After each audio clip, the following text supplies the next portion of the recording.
ലോകരാജ്യങ്ങൾക്ക് മുഴുവൻ എണ്ണ വിറ്റിരുന്ന Vladimir Putin സ്വന്തം രാജ്യത്തെ ഇന്ധനക്ഷാമം മാറ്റാൻ ഭാരതത്തിന്റെ സഹായം തേടുന്നു എന്ന വാർത്തയാണ് ഇപ്പോൾ ആഗോളതലത്തിൽ ചർച്ചയാകുന്നത്. കഴിഞ്ഞ കുറച്ചാഴ്ചകളായി റഷ്യയുടെ പല ഭാഗങ്ങളിലും പെട്രോളും ഡീസലും കിട്ടാനില്ലാത്ത അവസ്ഥയാണ്. പെട്രോൾ പമ്പുകളിൽ കിലോമീറ്ററുകൾ നീളുന്ന ക്യൂ ആണ് കാണാൻ കഴിയുന്നത്.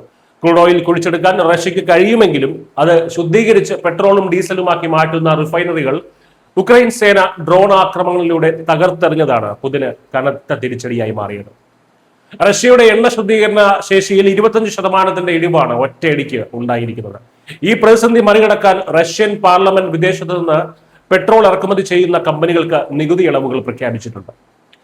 ഇതിൽ ഏറ്റവും ശ്രദ്ധേയം റഷ്യ ഇന്ത്യയിൽ നിന്ന് വലിയ തോതിൽ പെട്രോൾ വാങ്ങാൻ ഒരുങ്ങുന്നു എന്ന ഉക്രൈൻ മാധ്യമങ്ങളുടെ റിപ്പോർട്ടാണ്.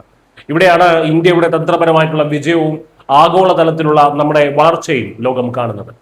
നിലവിൽ ഏറ്റവും കൂടുതൽ റഷ്യൻ ക്രൂഡ് ഓയിൽ ഇറക്കുമതി ചെയ്യുന്ന രാജ്യങ്ങളിൽ ഒന്നാണ് ഇന്ത്യ. റഷ്യയിൽ നിന്നും വിലക്കുറവിൽ വാങ്ങുന്ന അസംസ്കൃത എണ്ണ ഇന്ത്യയിലെ അത്യാധുനിക റിഫൈനറികളിൽ ശുദ്ധീകരിച്ച് വിവിധ രാജ്യങ്ങളിലേക്ക് നമ്മൾ വൻ ലാഭത്തിൽ കയറ്റുമതി ചെയ്യുന്നുണ്ട്.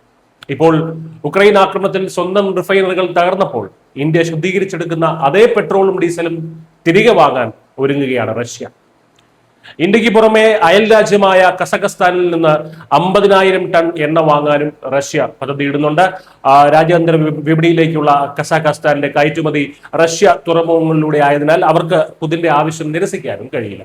എന്നാൽ റഷ്യയെ സഹായിക്കുന്ന രാജ്യങ്ങൾക്ക് നേരെ കടുത്ത ഡ്രോൺ ആക്രമണം ഉണ്ടാകുമെന്ന് ഉക്രൈൻ പ്രസിഡന്റ് വ്ളാഡിമിർ സെലൻസ്കി ഭീഷണി മുഴക്കിയിട്ടുണ്ട്.